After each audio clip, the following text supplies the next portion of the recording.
जय गुरु जी। शुक्राना गुरु जी। प्यारी संगत जी, आप सबको भी मेरा प्रणाम। साष्टांग प्रणाम गुरु जी को कि गुरु जी ने हम सबको अपनी शरण में बुलाया। थैंक यू ऑल्सो गुरु जी कि आपने ही मौका दिया है आपकी शरण में आने का और आपसे जुड़े सत्संग सुनाने का। शुक्राना गुरु जी, अनंतम शुक्राना। संगत जी, it's my pleasure to share Guru ji सत्संग टुडे। और मैं अपने और अपने फैमिली की जर्नी गुरु जी के साथ, जो कि गुरु जी ने इनिशिएट की और गुरु जी की ग्रेस से आज तक बनी हुई है, वो शेयर करूंगी गुरु जी की आज्ञा से। गुरु जी कोई भूल चूक हो जाए मुझसे तो मुझे माफ करना। लेकिन गुरु जी कहते थे कि आपकी जो जर्नी है गुरु जी के साथ, वो आपके फिजिकली गुरु जी से मिलने से पहले कहीं सैकड़ों जन्मों से पहले से जुड़ी हुई है और कहीं सैकड़ों जन्मों आगे तक जुड़ी रहेगी। लेकिन इस जन्म में गुरु जी की आज्ञा से मैं और मेरी फैमिली गुरु जी के सत्संग में एम्पायर स्टेट में पहली बार गए इन द ईयर 2001 में। वो पहला गुरु जी का जो दर्शन था, मैं कॉलेज गोइंग स्टूडेंट थी तब, वो बहुत ही अलग था, जैसा हमने कभी कहीं नहीं देखा था, किसी मंदिर में, किसी गुरुद्वारे में, किसी होली प्लेस ऑफ वर्शिप में। इतना डिवाइन एटमॉस्फेयर था, टोटल साइलेंस, एकदम शांति और अपनी गद्दी पे विराजमान गुरु जी। आई एम श्योर कि वहां पे बहुत सारी और संगत भी जमा होंगी उस दिन, लेकिन जब वो दिन याद आता है तो सिर्फ गुरु जी की प्रेजेंस याद है। हम गए और बैठे, गुरु जी ने आज्ञा दी तो हम वहां बैठ गए, चाय प्रसाद पिया, लंगर प्रसाद खाया। हमें जो गुरु जी के पास अंकल लेके आए थे, God bless him, Guru ji always keep him in his शरण, उन अंकल ने हमें पहले ही समझा दिया था कि आपने गुरु जी से कुछ बोलना नहीं है।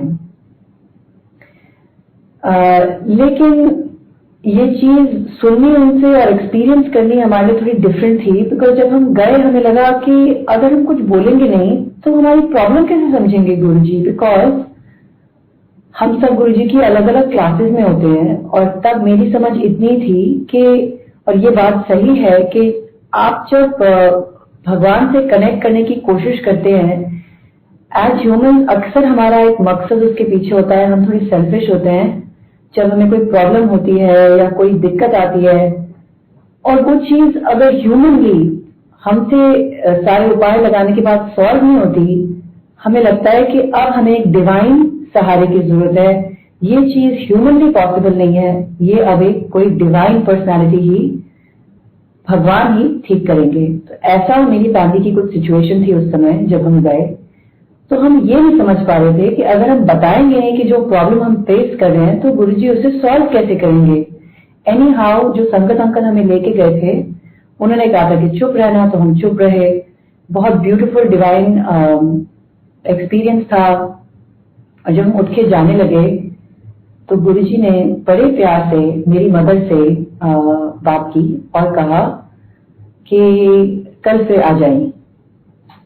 तो जैसे गुरुजी, क्योंकि गुरुजी हमारे सामने विराजमान थे, हमें नहीं समझ में आया था पहली गुरुजी के दर्शन में कि गुरुजी साक्षात भगवान हमारे सामने बैठे हैं। वो जैसे हमें फिजिकली सामने अपीयर हो रहे थे, उसी तरह से हमने भी उनको, उनकी प्रेजेंस को फील किया। और जब उन्होंने एक बात कही मेरी मदर से कि कल फिर आ जाएं, तो मेरी मदर ने भी एकदम ही स्पॉन्टेनियसली उस बात का जवाब दिया कि गुरुजी कल तो हम नहीं आ सकते, कल तो हमें वैष्णो देवी जाना है। जैसे मेरी मदर ने ये बात बोली तो गुरुजी ने उनको फिर पलट के कहा कि तो फिर यहाँ क्या लेने आई है, वहां ही जा। अब हम बड़े हैरान, गुरुजी से हमें ये भी पता था कि ज्यादा सवाल जवाब नहीं करने से, बोलना ही मना था, तो उसके अलावा हमने कुछ कहा नहीं। कंफ्यूज होके हम अपने घर वापस आ गए। पूरी रात ये बात सोचते रहे और जो बात अब समझ में आती है, जो गुरुजी ने समझाई है कि एक जगह पे अपनी श्रद्धा लगाइए, एक जगह भक्ति कीजिए, वो गुरुजी हो, साईं बाबा हो, वैष्णो देवी हो, all are one divine light. जैसे कि हम अपने गुरुजी को वन डिवाइन लाइट मानते हैं, all are one divine light.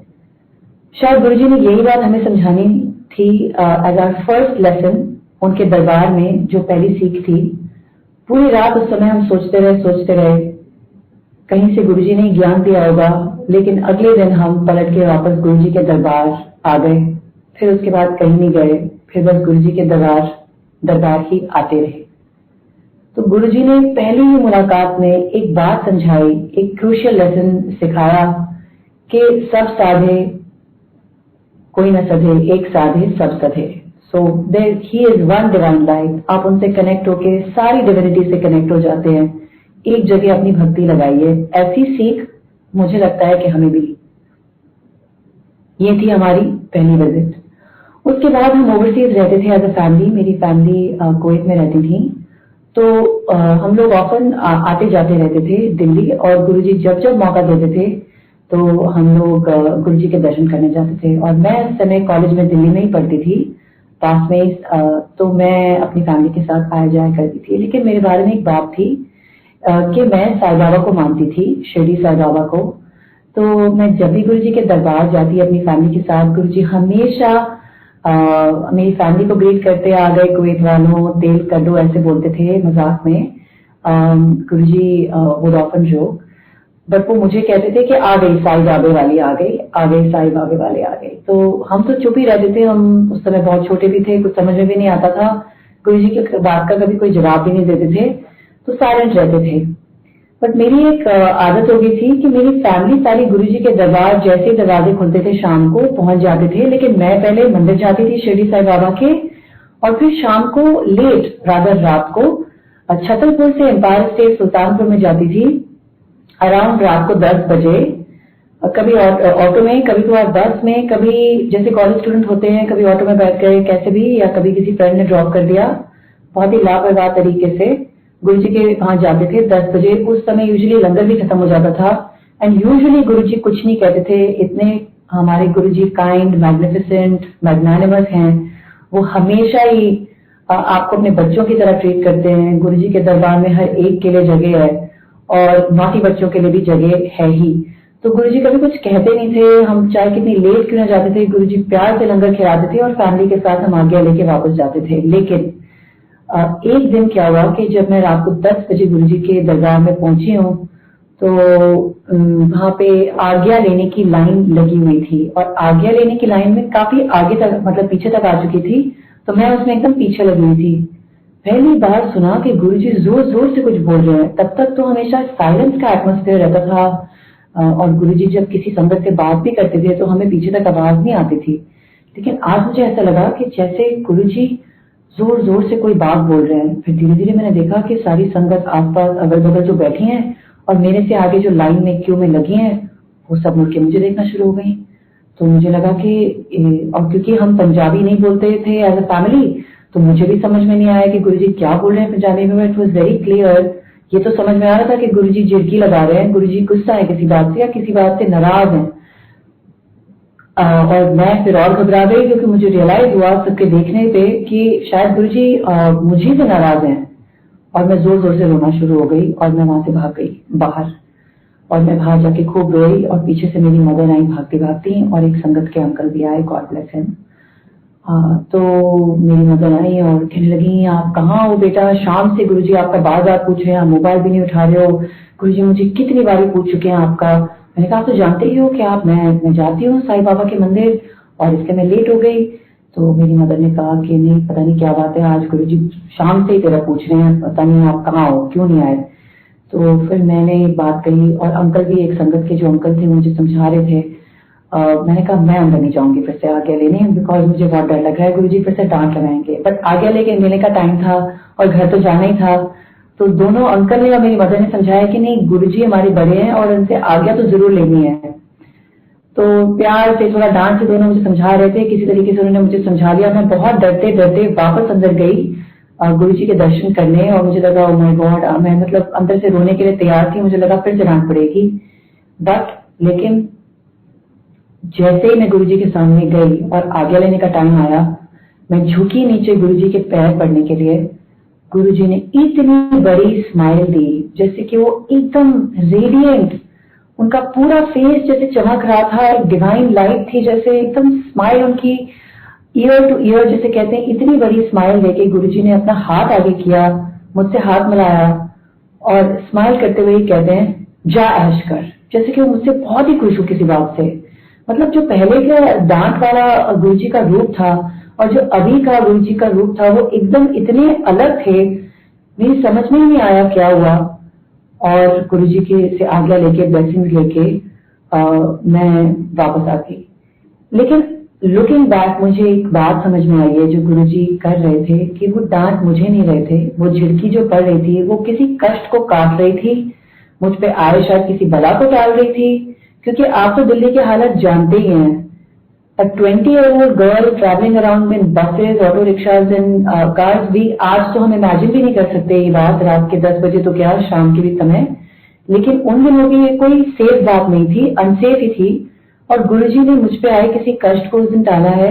मैं इस बात का धन्यवाद गुरुजी से आज तक करती हूँ, क्योंकि हमें समझ में भी नहीं आ रहा होता कि हम क्या गलतियां, क्या रिस्क ले रहे होते हैं लाइफ में। लेकिन आपको प्रोटेक्ट करने वाले, आपको उस समय भी संभालने वाले, जो आपको पता भी नहीं है कि आप रिस्क में हैं, वो सिर्फ गुरुजी हैं। ओनली रब ही ये काम कर सकते हैं। एक जगह पे बैठ के हर जगह पे होना, ये किसकी निशानी है? एक जगह पे बैठ के अपनी संगत की दुनिया की किसी भी कोने में प्रोटेक्शन करना, ये सिर्फ भगवान की एक क्वालिटी है, जो कि हमारे गुरुजी हैं। तो ऐसे ही केयर फ्री और मौजे करते करते, जैसे कि मैंने आपसे कहा, मैं कॉलेज में थी, मेरे पेरेंट्स बहुत सीरियसली जाके गुरुजी के वहां ध्यान लगाते थे। मैं एकदम नॉन सीरियस थी, नॉटी बच्चे जिसे आप कहते हैं। और जैसे गुरुजी के पास ही बैठते थे हम, एकदम उनकी गद्दी से लग के, लेकिन ध्यान इधर उधर ही होता था, इधर उधर ही होता था। और ऐसे गुरुजी ने कई बारी डायरेक्टली बात करके एक बात समझाई कि वो आप जो सोच रहे हो ना, आपके जो थॉट्स में है, चाहे आप कोई बहुत अच्छी बात सोच रहे हैं या आप कोई बहुत डीप बात सोच रहे हैं या कोई नेगेटिव बात सोच रहे हैं, लेकिन गुरुजी को कई बारी गुरुजी ने ये रियलाइज कराया मुझे डायरेक्टली कि गुरुजी कैन रीड माय थॉट्स। उनको पता है कि बगैर बोले आपके मन में क्या चल रहा है। और ये अभी की बात, तभी की बात नहीं है, आज तक की भी बात है। गुरुजी समाधि भी ले चुके हैं, but he knows what is going on in your mind. तो ये एक बात है कि गुरुजी से direct connection is important, because Guruji आपकी एग्जैक्टली वो बात समझते हैं जो आप किसी को आपको कहने की जरूरत नहीं है। आप डायरेक्टली अपनी बात गुरुजी से कहिए, अपनी सारी थॉट्स गुरुजी की तरफ डाइवर्ट कीजिए। कोई प्रॉब्लम है, गुरुजी कहते थे कि अपनी हाईएस्ट से हाईएस्ट प्योरेस्ट थॉट्स से लेके सबसे नेगेटिव थॉट्स सब कुछ share with me like a best friend. और यही डायरेक्ट कनेक्शन है गुरुजी के साथ, कि आप सब कुछ गुरुजी के साथ शेयर कीजिए। गुरुजी आपको डायरेक्टली कनेक्ट भी होते हैं और आपको डायरेक्टली गाइड भी करते हैं।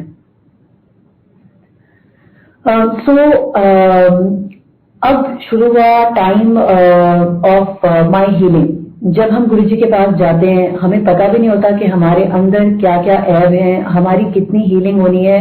हम शायद मन में कोई बात सोच के जाते हैं कि हमें ये चाहिए या वो चाहिए, या मेरा ये काम हो जाए, वो काम हो जाए। हर किसी की जर्नी कहीं से शुरू होती है गुरुजी के साथ, लेकिन गुरुजी को आपका सब कुछ एक्सरे विजन की तरह, उनको आपका अगला पिछला सब कुछ पता होता है, और वो सब कुछ आपके लिए पहले क्योर कर रहे होते हैं। तो हम कोई चीज अगर सोचते हैं, मांगते हैं गुरुजी से, the reason that is not right is क्योंकि आप तो मांग लेंगे, और गुरुजी इतने अमेजिंग है, इतने दान करते हैं गुरुजी, इतने दयालु हैं कि इतने प्यार करते हैं अपनी संगत से। आपकी मांगी हुई चीज तो आपको मिल जाती है, लेकिन हमें नहीं पता कि असल चीज क्या है जो गुरुजी हमें देना चाहते हैं। तो ऐसी एक बात हुई कि मेरी राइट आई में बार बार एक ऑपरेशन होता था। मेरा 3 बार ऑपरेशन हो चुका था, और बार बार वो प्रॉब्लम वापस आती थी, और फिर से मेरी आंख बेसिकली स्वेलअप हो जाती थी, सूजन आ जाती थी, और एक आंख बंद हो जाती थी। तो उसको वापस खोलने के लिए एक तरीके से ओपन आई सर्जरी करनी पड़ती थी। तीसरी सर्जरी तक मैं खुद भी बहुत परेशान हो गई थी और इस बारी तीसरी सर्जरी में डॉक्टर ने खुद ही हमसे कह दिया, एक नया डॉक्टर के पास हम दिल्ली में गए थे और उन्होंने कहा कि ये सर्जरी सॉरी खराब हो गई, कल आ जाइएगा ठीक कराने। तो जो प्रॉब्लम आंख की थी वो और भी खराब हो गई और उस दिन उन्होंने हमको मतलब मेरी मदर को डॉक्टर ने हॉस्पिटल से रिलीज किया, लेकिन मेरी एक आंख पे पट्टी बंधी हुई थी पायरेट्स की तरह। तो ये पट्टी बांध के शाम का समय था, थर्सडे फ्राइडे सैटरडे संडे, हमें सारे दिनों को परमिशन थी गुरुजी की दरबार जाने की, क्योंकि हम लोग इंडिया में रहते नहीं थे। तो जब आते थे तो गुरुजी चारों दिनों दर्शन करने की आज्ञा देते थे। तो उस दिन एक संगत डे था, गुरुजी का डे था, तो हम लोग सीधा हॉस्पिटल से पट्टी बंधवा के गुरुजी के पास पहुंचे। अब क्योंकि हॉस्पिटल से आ रहे थे तो लेट हो गया था और गुरुजी के वहां 9 बजे लंगर लग जाता था।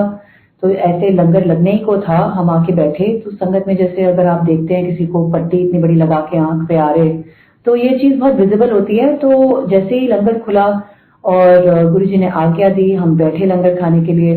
तो जो आस पास संगत बैठे थे उन्होंने पूछा मेरी मदर से कि ओ नो, ये आपकी बेटी को क्या हो गया। तो उसी समय गुरुजी के पैर दबा रही सेवा करती एक आंटी पास में बैठी थी जो बातें हमारी सुन रही थी। तो मेरी मदर ने संगत आंटी को कहा कि देखिए ना, इन्होंने फलाने हॉस्पिटल में मेरी बेटी की आंख की सर्जरी खराब कर दी है, अब तो गुरुजी इसको ठीक करेंगे।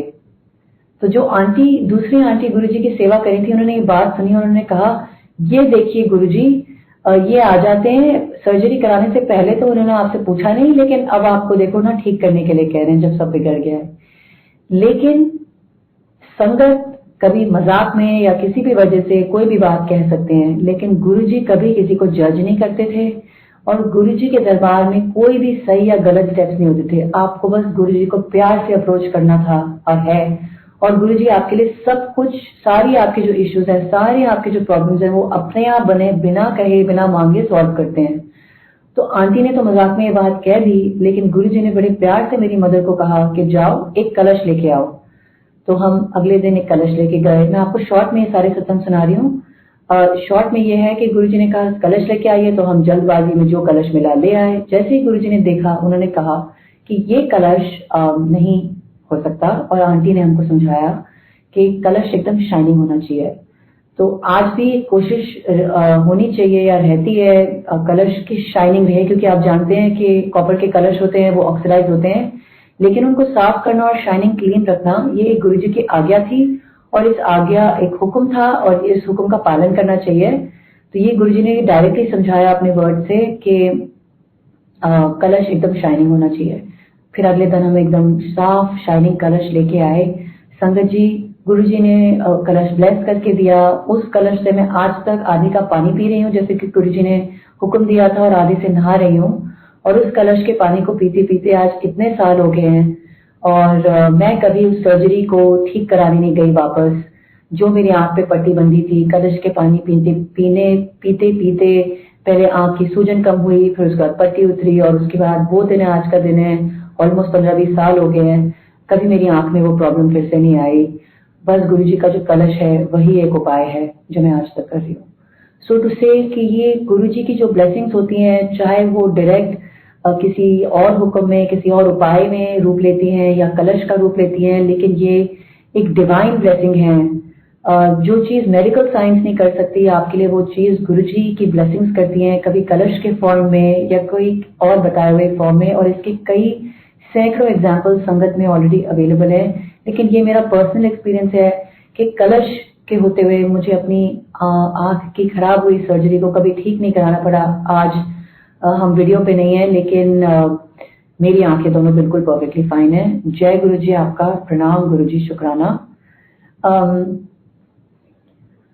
गुरुजी मोस्टली जो हम एम्पायर स्टेट में गुरुजी के दर्शन करने जाते थे उन दिनों, तो एम्पायर स्टेट में ही हमारे दर्शन होते थे। जो फंक्शन डेज होते थे बड़े वाले, न्यू ईयर पे हो गए एक्सेट्रा, गुरु पूर्णिमा पे, वो बड़े मंदिर में मनाए जाते थे।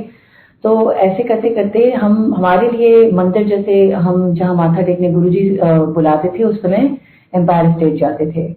तो एक बारी क्या हुआ कि जैसे कि मैंने आपको बताया, हम लोग इंडिया से बाहर रहते थे, तो मेरा एक इंटरव्यू कॉल आया इंडिया, लेकिन वो इंटरव्यू कॉल लंदन की एक यूनिवर्सिटी के लिए था जहाँ मुझे मास्टर्स पढ़ने जाना था।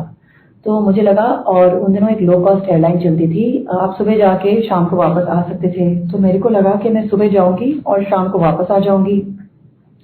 फैमिली में भी किसी को इन्फॉर्म नहीं करूंगी, क्योंकि एक दिन में दिल्ली में बहुत सारी जगहों पे जाना मिलना वगैरह थोड़ा मुश्किल होता है।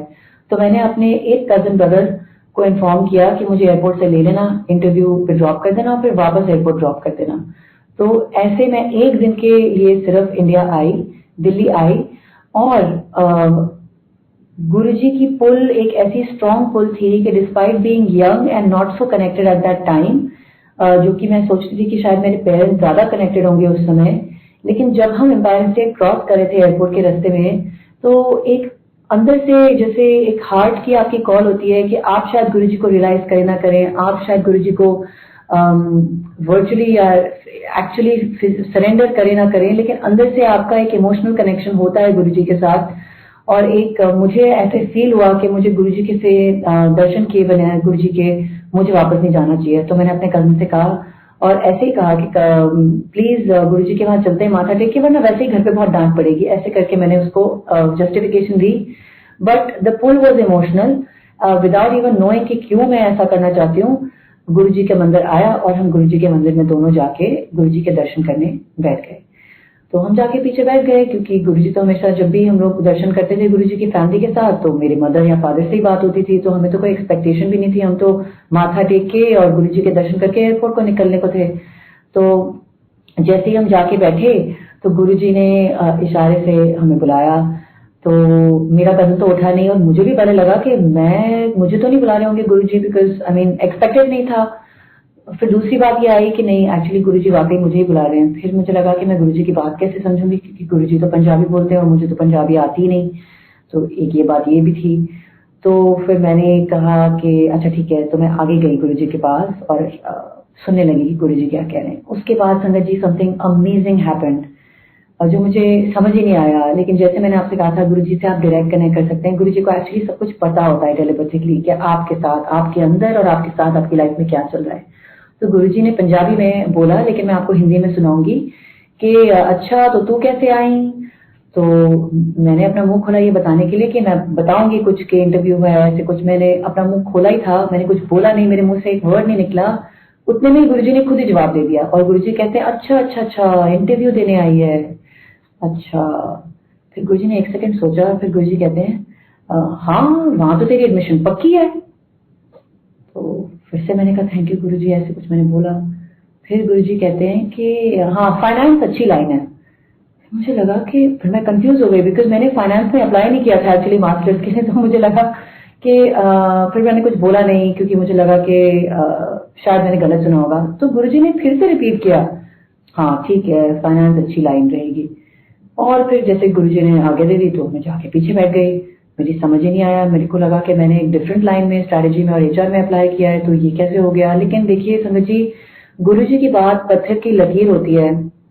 उसके बाद मैं वापस चली गई अपनी होम कंट्री, इंडिया मैंने छोड़ दिया। कई महीने बीत गए, उस यूनिवर्सिटी की एडमिशन डेडलाइन आके चली गई, मेरा एडमिशन हुआ नहीं। मैंने उनसे कांटेक्ट किया और कहा कि आप मेरा एडमिशन, क्या हुआ मेरे एडमिशन का। तो उन्होंने कहा एक्चुअली हम डिसीजन नहीं ले पा रहे हैं, आप वेट लिस्ट पे हैं। क्योंकि I was one of the youngest candidates जो उन्होंने अप्लाई किया था, तो उनका ये मानना था और फीडबैक था कि आप रुक के भी अप्लाई कर सकते हैं, आपको अभी अप्लाई करने की क्या जरूरत है। तो मैं रुक के बैठ गई, मुझे लगा पता नहीं यहाँ होगा कि नहीं होगा एडमिशन। लेकिन गुरुजी की बात थी पत्थर की लकीर कि यहाँ तो तेरी एडमिशन पक्की है, तो वो चीज होके रही।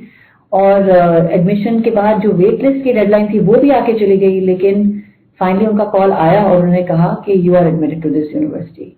तो ये है गुरुजी की बात कि बगैर आपके कहे वो सब जानते हैं कि आप किन कोशिशों में हो और आप क्या करना चाहते हैं। और एक अमेजिंग बात मैं आपको बताती हूँ कि उस समय मुझे खुद नहीं पता था कि मैं फाइनेंस पढ़ूंगी या फाइनेंस लाइन में जाऊंगी, क्योंकि मैंने स्ट्रैटेजी और एचआर की एप्लीकेशन दी थी।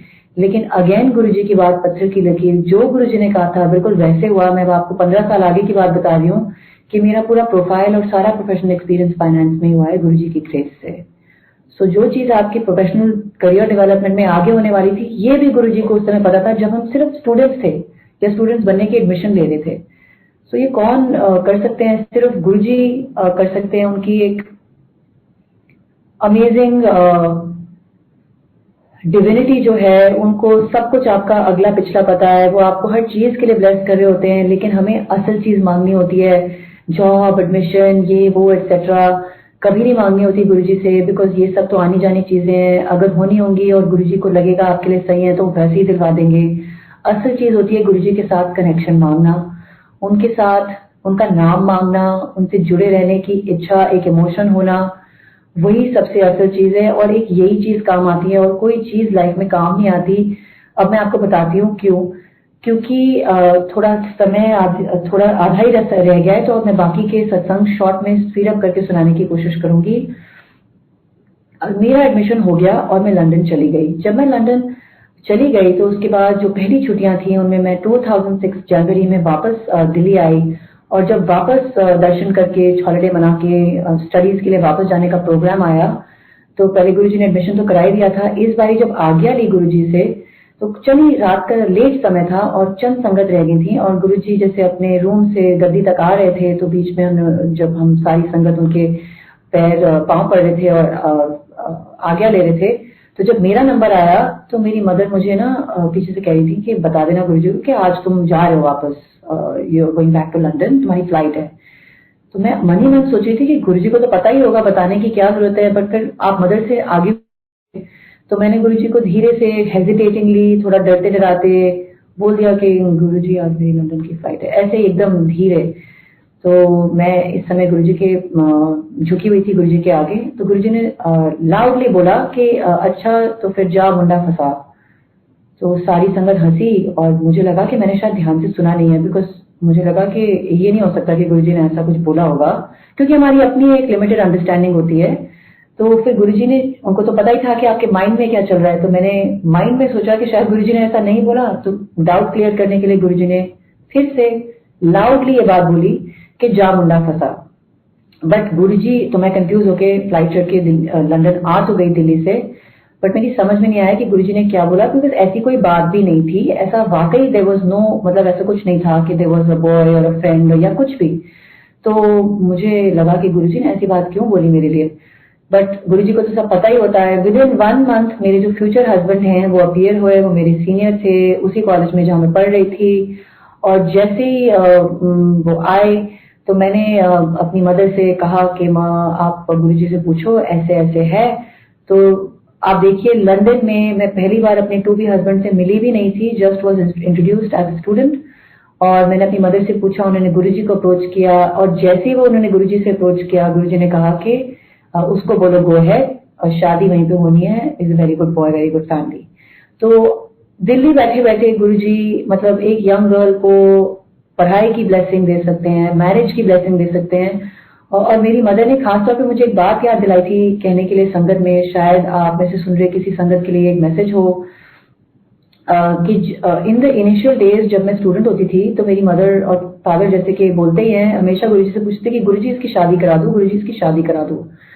तो गुरुजी हमेशा मेरी तरफ देखते थे, और जैसे मैं उनके सामने साइलेंटली बैठती थी, but mentally I was not ready, और मैं हमेशा ही, मतलब मेरा नाम होता था, गुरुजी हमेशा बगैर मुझसे फिजिकली पूछे मेरे जवाब मेरे पेरेंट्स को देते थे कि नहीं अभी टाइम नहीं है, नहीं अभी ये करना नहीं चाहती। उनको हमेशा ही पता होता था। तो एक बात मैंने अपनी मदर से कही थी, उनको टालने के लिए एक बार ही कही थी कि गुरुजी से, माय मदर यूज्ड टू से कि आप बेटा आप शादी कब करोगे, आपको कर लेना चाहिए, अब you know time is right, ये वो। तो मैंने एक बार अपनी मदर को एक 20 पॉइंट्स की लिस्ट बना के मजाक में दी थी संगत जी कि नहीं मुझे ना मेरी रिक्वायरमेंट्स बहुत लॉन्ग है, तो आई नीड यू नो, मैं इन सब बातों में मानती नहीं हूँ, बट ऐसे ही अपनी मदर को थोड़ा बिजी रखने के लिए मैंने कहा कि you know boy should be Brahmin, he should have a sister, he should be non smoking, he should have gone to this university, he should have done this degree, he should be working here, he should have this kind of background. मतलब मैंने सब एक लंबी 20 points की very detail list बना दी कि जैसे कोई इम्पॉसिबल लिस्ट हो, ताकि मम्मी थोड़ी बिजी हो जाए और बार बार मुझसे शादी का पूछना भूल जाए। यू वोंट बिलीव इट संगत जी, जब फाइनली गुरुजी ने ब्लेस किया शादी के लिए, तो जो मेरे देन और अब करंट और टर्न फ्यूचर हस्बैंड थे वो एग्जैक्टली उसी लिस्ट के क्राइटेरिया को मैच करते थे। तो जो बात मैंने अपनी मदर को कभी घर पे बताई होगी ऑलमोस्ट मजाक में, वो गुरुजी को कैसे पता लगी, उन्होंने कैसे ऐसा लड़का अरेंज किया, ये सब गुरुजी के मिरेकल्स हैं। हम सोच भी नहीं सकते कि गुरुजी आपको क्या ब्लेस करना चाह रहे हैं। हमें सिर्फ गुरु जी से डायरेक्टली कनेक्टेड रहना चाहिए, उनको ध्यान करना चाहिए और उनके बारे में कैसे इमोशनली हम उनसे कनेक्ट करें ये सोचना चाहिए। बाकी सारे आपके जो फिजिकल काम होते हैं लाइफ के, जॉब, पढ़ाई, मैरिज, चिल्ड्रन, उन सब के लिए गुरुजी आपको ब्लेस करते हैं और बगैर मांगे ब्लेस करते हैं। अब गुरुजी ने मेरी शादी भी करा दी और अब ईयर 2007 आ गया जब गुरुजी ने समाधि ले ली। जब गुरुजी ने समाधि ली, क्योंकि हमारी लिमिटेड अंडरस्टैंडिंग होती है, हम फिजिकली लिमिटेड ह्यूमन बीइंग्स होते हैं, तो नॉट ओनली मी, मेरी फैमिली में सब लोग एंड आई एम श्योर सारी संगत जी भी, उन्होंने गुरुजी को बहुत मिस किया, बहुत ज्यादा मिस किया। हमें ऐसा लगा जैसे हमारी जिंदगी में से पता नहीं बस लाइफ फोर्स मिसिंग हो गई है। और मैं लंदन में रहती थी उस समय और बहुत गुरुजी को मिस करती थी। और समाधि लेने से पहले गुरुजी ने मेरी मदर को एक सेवा दी थी। उन्होंने कहा था कि सत्संग कराया कर, लंगर खिलाया कर। तो मेरी मदर ने हमारी होम कंट्री में जाके ये सेवा शुरू कर दी थी। लेकिन लंदन में ऐसा कोई सत्संग था नहीं। मैंने बहुत ढूंढा, मैंने सोचा और मैं बस रोती रहती थी घर पे गुरुजी को याद करके कि गुरुजी आप कहाँ गए, गुरुजी आप कहाँ गए। लेकिन गुरुजी तो कहीं नहीं गए, गुरुजी यही हैं हम सबके बीच एंड बिल्कुल ही बगैर फिजिकल लिमिटेशंस के। तो ये बात गुरुजी ने रियलाइज की एक रात को, ऑलमोस्ट गुरुजी की समाधि के 1 साल बाद गुरुजी ने मुझे ड्रीम दर्शन दिए, जिसमें बेसिकली लॉन्ग स्टोरी शॉर्ट, मैंने एक गाड़ी देखी जिसको गुरुजी चला रहे हैं और गुरुजी ने मुझे उसमें गाड़ी में बिठा लिया। अब इसका क्या मतलब होना था वो हमको अगले 5 साल में समझ में आया, बिकॉज उस ड्रीम दर्शन के तुरंत विदिन 6 मंथ्स मेरी सिस्टर ने मुझे लंदन में विजिट किया और उसने कहा कि हम गुरुजी को इतना मिस करते हैं, वहाँ ममा भी सत्संग करा रही हैं, हम यहाँ पे सत्संग करा लेते हैं। तो जो मेरी यंगर सिस्टर है उसको गुरुजी हमेशा देख के बोलते थे, हम दोनों को जब हम दरबार में आते थे गुरुजी हमेशा कहते थे कौन बड़ी, तू बड़ी कि तू बड़ी, क्योंकि क्रोनोलॉजिकली और हाइट में भी मैं अपनी सिस्टर से बड़ी हूँ, लेकिन स्पिरिचुअली मेरी सिस्टर मुझसे बड़ी है। मैं बहुत सारी बातें अपनी सिस्टर से सीखती हूँ।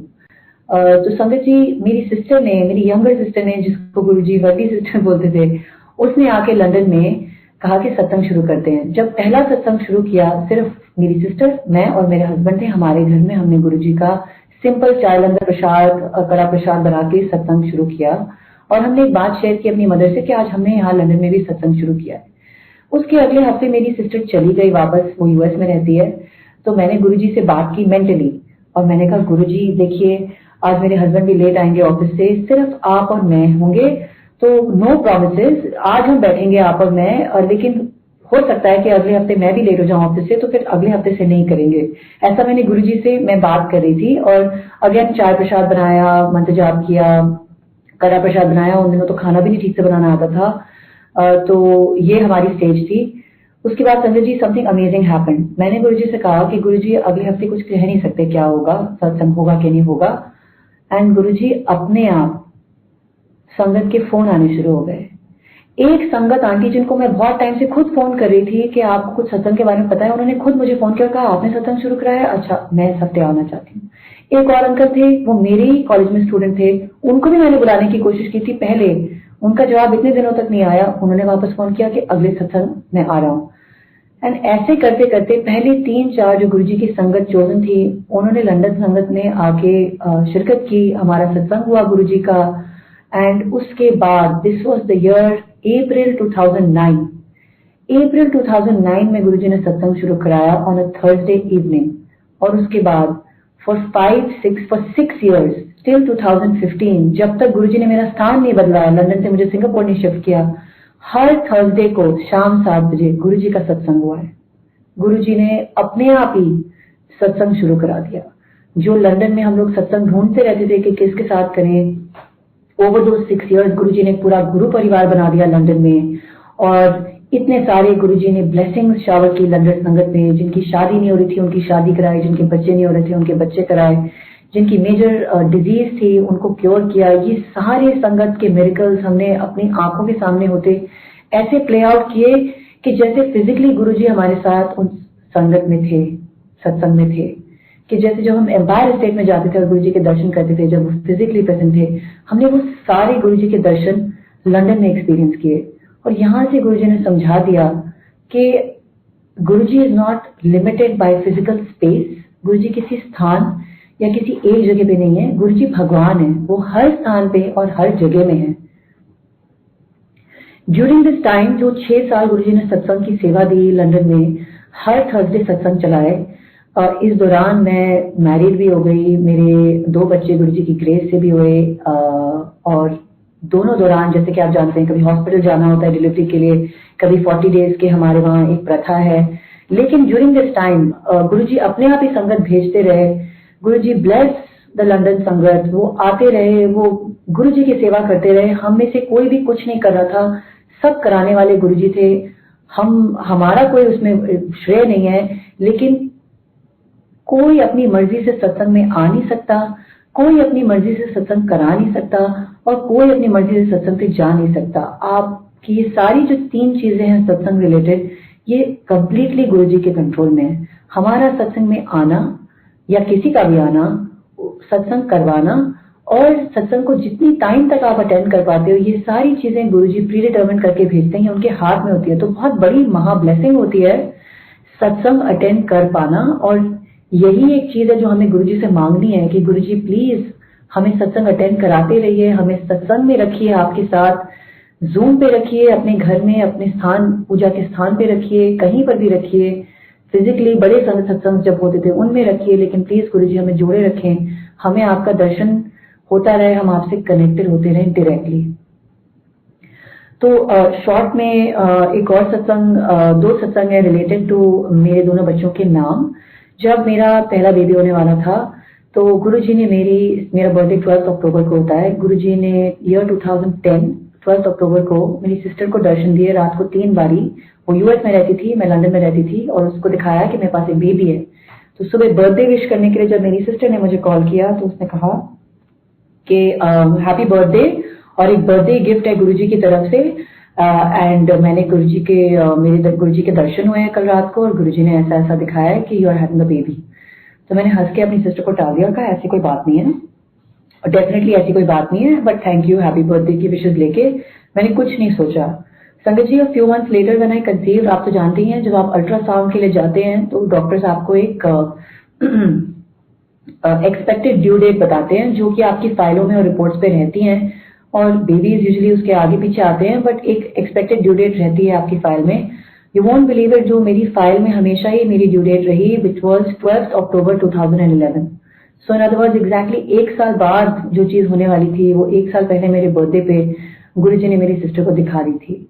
जब मेरा बेटा पैदा हुआ, उसके 1 महीने पहले से ही मेरी मदर आ गई और चुपचाप घर में बैठी रहती थी। तो मैं उनके ऊपर हंसती थी और कहती थी, मम्मी आपको थोड़ा देर से आना था, ताकि आप थोड़ा देर से रुकते, इतनी जल्दी आके आप क्यों आ गए हो? मतलब अगर आप लिमिटेड टाइम के लिए आए हो, अगर आप बहुत ही टाइम के लिए रह सकते हो तो बहुत अच्छी बात है।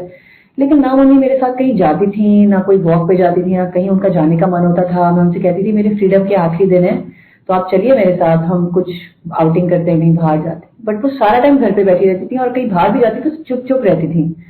मेरी समझ में कुछ नहीं आया, और हम लोग डिलीवरी के दिन हॉस्पिटल पहुंच गए। जब हम हॉस्पिटल पहुंच गए तो लॉन्ग स्टोरी शॉर्ट, मेरे लेबर में एक कॉम्प्लिकेशन आ गई। जहां सब कुछ स्मूथली जा रहा था, सडनली उन्होंने कहा कि बेबी का हार्ट बीट नहीं मिल रहा है, और मुझे इमरजेंसी के लिए ऑपरेशन थिएटर में ले गए। मेरे हस्बैंड से पेपर साइन करा लिया है। मेरी mother through out this time operation theatre तक जाने तक मेरे साथ रूम में थी, बट ऑपरेशन थिएटर में जब मैं गई तो मुझे आवाजें आने लगी कि बेबी का हार्ट बीट नहीं मिल रहा, इमरजेंसी इमरजेंसी अलार्म बज रहे थे। तो मैं ना कांपने लगी, और कांप कांप के मैं जो ऑपरेटिंग ट्रॉली होती है उससे मेरी ना शरीर ऊपर बार बार हिलने लगा। तो उस समय मुझे किसी की आवाज आई बड़ी काइंडली कि अगर आप स्ट्रेस करोगे तो आपका बेबी भी स्ट्रेस करेगा। तो मेरी बात समझ में आ गई कि सिचुएशन बहुत सीरियस है, और मुझे फिर ध्यान आया, क्योंकि हम लोग लेबर रूम में गुरुजी के शब्द सुन ही रहे थे, मंत्र जाप चल रहा था, कि यहाँ ऑपरेटिंग थिएटर में मेरे पास गुरुजी की ना फोटो थी ना कुछ था। मैंने तुरंत आंखें बंद की और मैंने गुरुजी से कनेक्शन किया, और मैंने उस समय कुछ प्रे भी नहीं किया, क्योंकि आप इतने घबराए होते हैं, आपको कुछ समझ में नहीं आता। बट मैं सिर्फ गुरुजी के ध्यान किया और गुरुजी से कनेक्ट हुई। दूर से कुछ आवाजें आई, और जैसे जैसे डॉक्टर्स ने कहा वैसे मैंने किया, और बेबी वॉज बॉर्न।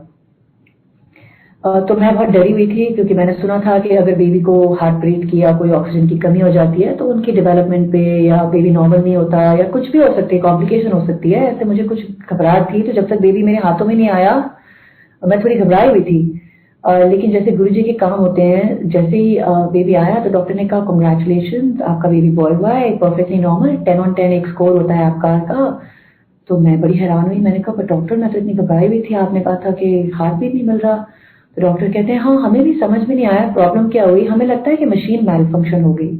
लेकिन संगत जी, मशीन मैल फंक्शन होना ना होना तो एक बात है, लेकिन गुरुजी पे आपने जहाँ ध्यान लगाया है वो गुरुजी आपकी अरदास कभी खाली नहीं जाने देते। मैंने तो उसी समय ध्यान लगाया जब सारी प्रॉब्लम आ चुकी थी, बट जो मेरी मदर ने हमें बाद में शेयर किया, उनको मेरी डिलीवरी से 1 महीने पहले गुरुजी ने दर्शन देके दिखा दिया था कि कुछ इमरजेंसी होने वाली है, कुछ पेपर साइन होंगे। तो माय मदर हैड अंडरस्टूड कि कोई कॉम्प्लिकेशन आने वाली है, तो वो 1 महीने से आके लंदन में हमारे साथ रह के सिर्फ और सिर्फ मंत्र जाप करी थी। मंत्र जाप में इतना पावर होता है कि कोई न्यू लाइफ जो आने वाली होती है, अगर उसके साथ भी एसोसिएटेड कोई कॉम्प्लिकेशन हो सकती हैं तो वो पहले से ही गुरुजी टाल देते हैं। तो मेरी मदर ने सिर्फ और सिर्फ, वो कहती है, 1 महीने मंत्र जाप किया, इसलिए वो इतनी साइलेंट रहती थी। और मंत्र जाप से वी बिलीव कि मेरा बेटा गुरुजी की ग्रेस से, सिलेक्टेड सोल्स होते हैं जो बच्चे गुरुजी की ग्रेस से आते हैं, और थैंक्स टू गुरुजी, शुक्राना गुरुजी कि उन्होंने ये प्रसाद मुझे दिया। और इस समय एक और बात हुई कि गुरुजी ने डिलीवरी के समय उसका नाम भी दिखाया। हमने 3 नाम सिलेक्ट किए थे, मैंने और मेरे हस्बैंड ने, और उन 3 नामों में से सारे 3 नाम गुरुजी ने दिखाए जैसे मूवी स्क्रीन पे आते हैं और चले जाते हैं गुरुजी की मूर्त के सामने। और एक बेबी था और उसके सामने एक नाम आके रुका, और फिर वही नाम निशान हमने हमारे बेबी बॉय का रखा। ऐसे ही जब मेरी डॉटर पैदा हुई तो गुरुजी के का संकेत एक्सपेक्टेड था, और हम बहुत पॉजिटिव और होपफुल थे कि गुरुजी नाम बताएंगे। लेकिन मेरी मदर ने एक चीज कही डिलीवरी के एक दिन पहले, उन्होंने कहा कि गुरुजी नाम क्यों बताएंगे, क्योंकि गुरुजी तो ऑलरेडी एक नाम दे चुके हैं। तो मैं बड़ी हैरान हुई, मैंने कहा गुरुजी ने कब नाम दिया? तो मेरी मदर ने एक बात याद दिलाई कि मेरे गुरुजी ने ना मेरी मदर का नाम गौरी आंटी रखा हुआ है, तो मेरी mother is known as Gauri aunty. Guruji ने उनका नाम चेंज किया है, लेकिन इससे पहले उन्होंने एक नाम दिया था मम्मी को कई साल पहले जब मैं गुरुजी के पास जाना शुरू किया था, दैट वाज मीरा। तो उस समय मेरी मदर, मतलब फॉर एनी रीजन उन्होंने कुछ सोचा होगा या झिझक थी, बट उन्होंने नाम चेंज नहीं किया। एंड फाइनली गुरुजी जब टाइम आया चेंज करने का नाम, तब गुरुजी ने नाम गौरी रख दिया।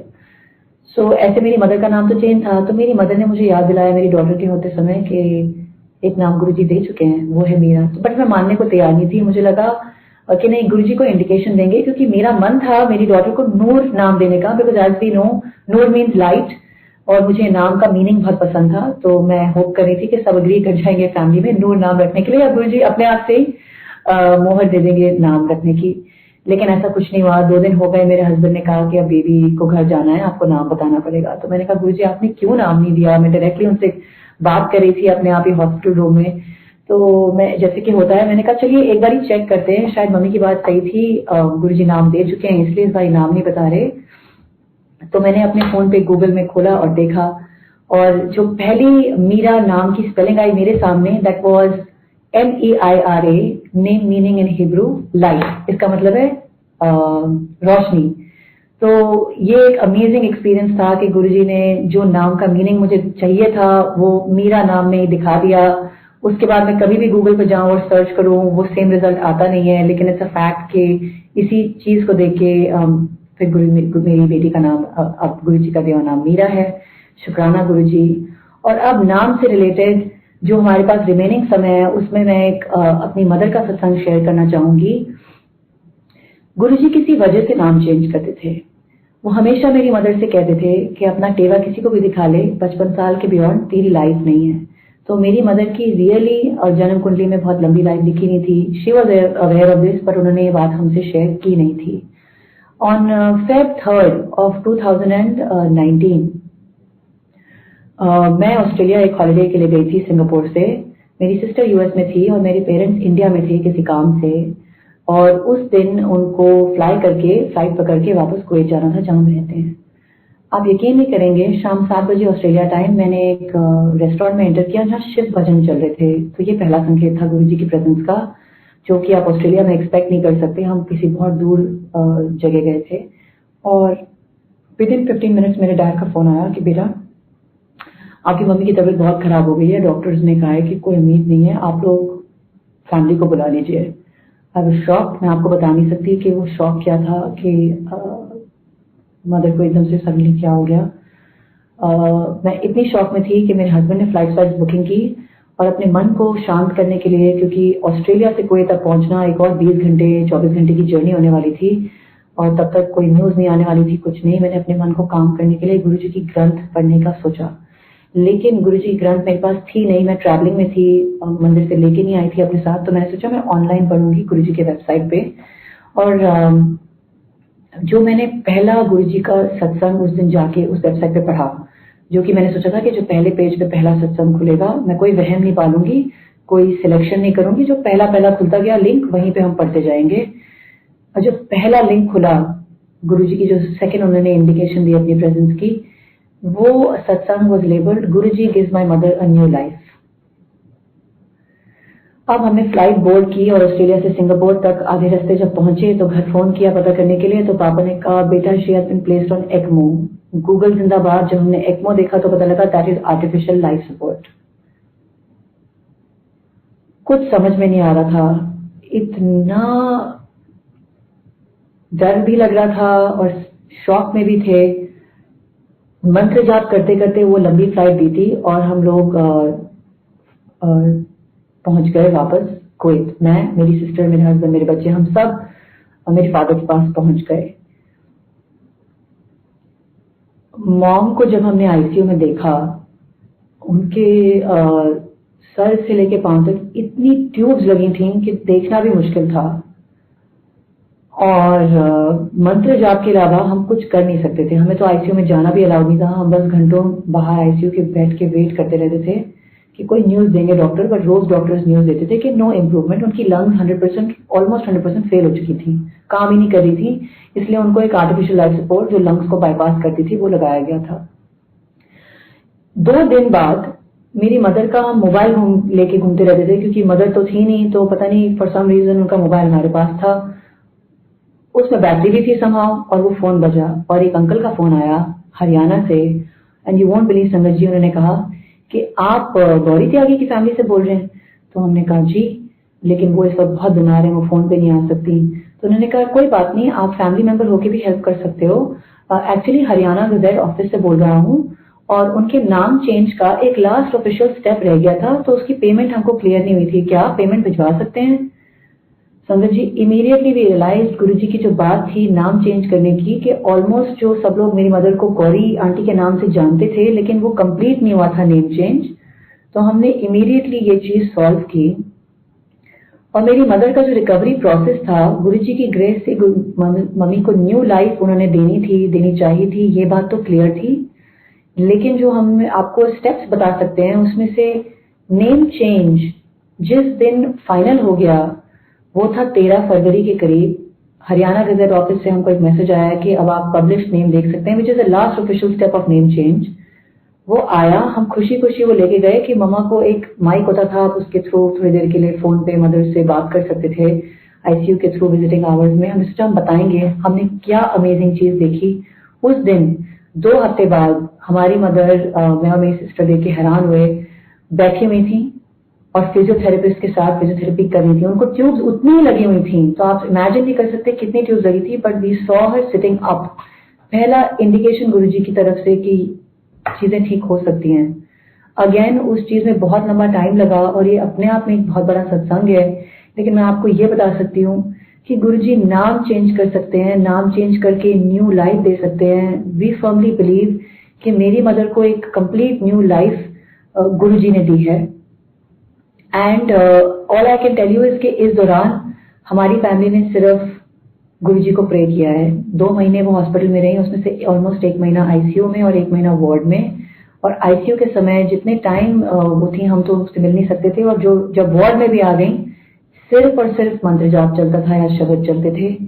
और सिर्फ जब विजिटिंग वाली सिचुएशन हो गई वार्ड में, तब रोज जो संगत जी हमारे फैमिली फ्रेंड या जो भी थे मिलने आते थे 5-10 मिनट के लिए भी, हम उसमें सत्संग करते थे। कोई चाय प्रसाद बना के लेके आता था, गुरुजी कहते ही थे, फोटोग्राफ में वो खुद मौजूद हैं, और हॉस्पिटल में भी सत्संग होता था। सो आप गुरुजी में अपना ध्यान लगाइए, आप गुरुजी की बाह पकड़िए, लेकिन मंत्र जाप any time is the most important element. हमें सिर्फ और सिर्फ गुरु जी के साथ डायरेक्ट कनेक्शन जोड़ना है और उनसे कनेक्ट होना है, और इसका एकमात्र माध्यम है अपने आप डायरेक्टली, बगैर आपको किसी और चीज के और सहारे की जरूरत, मंत्र जाप कीजिए, गुरु जी से डायरेक्टली बात कीजिए। मेंटली आपको मन में जो भी चल रहा है बताना है, वैसे तो गुरु जी खुद ही जानते हैं, लेकिन पाठ करने का एक ये भी तरीका है कि आप गुरु जी से बातें कीजिए, और आपका 5, 10, 15, 30 मिनट का भी पाठ कब कंप्लीट हो जाएगा आपको पता नहीं लगेगा। और आप इसमें आपसे गुरु जी से अपनी सारी प्रॉब्लम शेयर कर सकते हैं, सारी अचीवमेंट शेयर कर सकते हैं, जो कुछ भी आप फेस कर रहे हैं वो सब अपना बेस्ट फ्रेंड, अपने फादर, अपने मदर, अपने क्लोजेस्ट फ्रेंड, अपने ब्रदर सिस्टर समझ के, गुरु जी को अपना सब कुछ समझ के आप उनसे शेयर कर सकते हैं। क्योंकि देखिए, डॉक्टर्स अपना एक काम करते हैं और फैमिली मेंबर्स प्रेयर के अलावा कुछ नहीं कर सकते। हम तो कुछ भी नहीं कर सके थे मेरी मदर के लिए, लेकिन जब हम कुछ ना कर सके, जब हम अपनी मदर के पास भी नहीं थे, उस समय उनको मौत के मुंह से वापस बचा के नई जिंदगी देने वाले सिर्फ और सिर्फ गुरु जी है। सो अगर गुरु जी किसी को न्यू लाइफ दे सकते हैं, आने वाली न्यू लाइफ के ऊपर जो संकट है उसे टाल सकते हैं, तो गुरु जी कुछ भी कर सकते हैं। हमें चाहिए कि हम गुरु जी से फिजिकल मटेरियलिस्टिक चीजें मांगने की बजाय उनसे असल चीज मांगे, वो है नाम। उनसे कनेक्ट करें मंत्र जाप के थ्रू, और जितनी श्रद्धा से हो सके उनका सत्संग अटेंड करें, अपने आप अकेले या फिजिकली संगत के साथ या जूम पे। आजकल तो ऑनलाइन पूरी दुनिया में सत्संग चल रहे हैं, और चाय प्रसाद पीजिए, ये ब्लेसिंग है, ये हीलिंग है। लंगर प्रसाद खाइए, ये ब्लेसिंग है, ये हीलिंग है। गुरु जी के बताए हुए बेस्ट पार्ट ये था कि कोई बहुत बड़े प्रवचन नहीं थे, लेकिन गुरु जी आपको नाम से, मंत्र जाप से over a long period of time इतना हील कर देते हैं, और आपको इनसाइड आउट पहले नींबू की तरह कई इंस्टेंसेस में निचोड़ के लेकिन ब्रांड न्यू बना देते हैं एज अ स्पिरिचुअली वर्दी डिसाइपल, ताकि आप उनका अच्छे स्टूडेंट गुरु जी के बन सकें, और यही बात और संगत से शेयर कर सकें, ताकि और हम सब संगत एक साथ गुरु जी से कैसे कनेक्ट हो सकते हैं, इस चीज को हम बनाए रखें। So with that I would like to wrap up and say शुक्राना टू गुरु जी। शुक्राना गुरु जी, आपने एक एक ब्लेसिंग जो हम सबको दी है उसके लिए शुक्राना, एक एक आपकी रहमतों के लिए शुक्राना, लेकिन आपने जो भी ब्लेसिंग, जो भी मांगी हुई चीज नहीं दी है उसके लिए भी शुक्राना, क्योंकि आप हमारे लिए बेटर जानते हैं कि कौन सी चीज हमारे लिए बेनिफिशियल है लॉन्ग रन में, हमारी स्पिरिचुअल ग्रोथ के लिए, हमारी सोल की ग्रोथ के लिए। और प्लीज गुरु जी हमें ब्लेसिंग दीजिए कि हम नाम जप करते रहें, मंत्र जाप करते रहें, आपसे कनेक्ट करते रहें, और सत्संग में जितना हो सके पार्टिसिपेट कर सके, या वन ऑन वन आपके साथ, या सत्संग में लाइव जुड़ के ऑनलाइन, या फिजिकली सत्संग ऑर्गेनाइज करके। बिकॉज हम और कोई भी काम कर लें लाइफ में गुरु जी, जॉब, पढ़ाई लिखाई, फैमिली की सेवा, वो सब एक तरफ है, लेकिन आपके साथ जो हमारा कनेक्शन है वो डिवाइन है, वो इटर्नल है, वो हमेशा रहना है, और हमें अपने सोल के लिए प्लीज अपने से कनेक्टेड रखिए। और इसके साथ मैं एक चीज सॉरी संगत जी बताना भूल गई थी, जो मैं बताना चाहूंगी। जाते जाते कि गुरु जी ने एक बात even as a young girl मुझे बार बार बुला के जो अपने वर्ड से समझाई थी, मैं आपके साथ शेयर करना चाहती हूँ। गुरु जी हमेशा कहते थे कि फैमिली में माँ बाप बच्चों की सेवा करें, बच्चे मिलके माँ बाप की सेवा करें, तब जाके गुरु बीच में बैठता है। और एक और बात वो बताते थे कि जैसे आप अगर घर पे लड़ाई करके सत्संग में आके अटेंड कर रहे हैं तो उस दिन ब्लेसिंग 0 है। ये 2 बातें हैं जो गुरुजी बार बार मुझे बुला के, जैसे कि मैंने आपसे कहा यूजुअली फैमिली से बात करते थे, लेकिन बार बार गुरुजी बुला के बाद समझाते थे। तो मुझे लगता है कि ये एक मैसेज है सारी संगत के लिए कि अगर हम फैमिली में एज ए यूनिट एक दूसरे की सेवा कर रहे हैं, यही गुरुजी का बताया हुआ उपाय है, तब गुरुजी प्रसन्न है, तब गुरुजी हम सबके बीच में बैठे हैं, और तब गुरुजी हमारी फैमिली यूनिट को चला रहे हैं। सो शुक्राना गुरुजी, ऐसे ही हम सबको आपसे जुड़े रखना, और हमारी इंडिविजुअल सबकी सारी संगत की फैमिली यूनिट्स में आप हमेशा विराजमान रहें। शुक्राना गुरुजी, शुक्राना गुरुजी, शुक्राना गुरुजी।